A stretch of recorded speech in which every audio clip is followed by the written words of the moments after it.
নিজস্ব ভাষা বর্ণ ছাড়া জাতি হিসাবে পূর্ণতা পাওয়া কঠিন।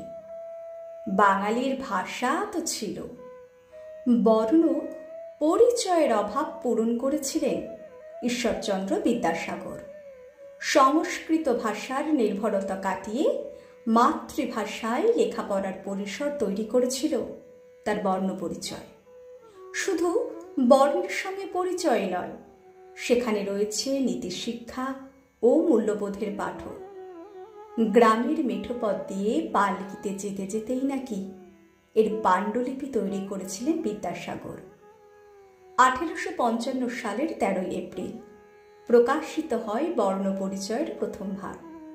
হালকা গোলাপি মলাটে, প্রকাশস্থল কলকাতা, মূল্য 1 আনা।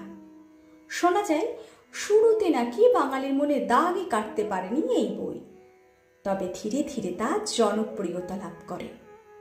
বিদ্যাসাগর জীবিত থাকা অবস্থাতেই 25 লক্ষ কপি ছাপা হয়েছিল। সময়ের সঙ্গে সঙ্গে অনেক কিছু বদলে গেলেও শ্রী ঈশ্বরচন্দ্র বিদ্যাসাগর প্রণীত বর্ণ পরিচয়ের গুরুত্ব এবং গ্রহণযোগ্যতা বিন্দুমাত্র কমেনি। বিদ্যাসাগর আধুনিক বর্ণমালার উপকার সংস্কারের কাজটিও হয়েছিল তার হাত ধরে। বর্ণ পরিচয়ের প্রথম ভাগের ভূমিকাতে সেই বিষয়ের ব্যাখ্যাও দিয়েছেন তিনি।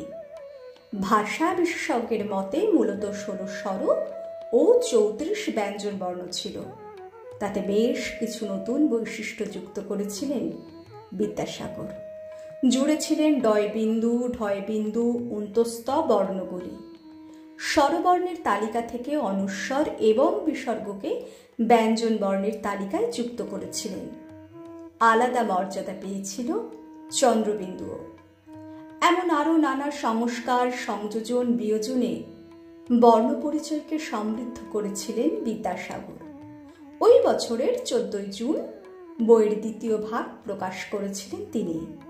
শিশুদের ভাষা শিক্ষার জন্য আরোহী পদ্ধতিতেই পাঠ্যক্রম তৈরি করেছিলেন সংস্কৃত কলেজের তৎকালীন অধ্যক্ষ। অর্থাৎ পড়ুয়ারা প্রথমে বর্ণ চিনবে, তারপর সেগুলো জুড়ে শব্দ ও বাক্য গঠনের মাধ্যমে লিখতে পড়তে শেখা। শতাব্দী প্রাচীন সেই পদ্ধতি আজও সমান প্রাসঙ্গিকতা ধরে রেখেছে।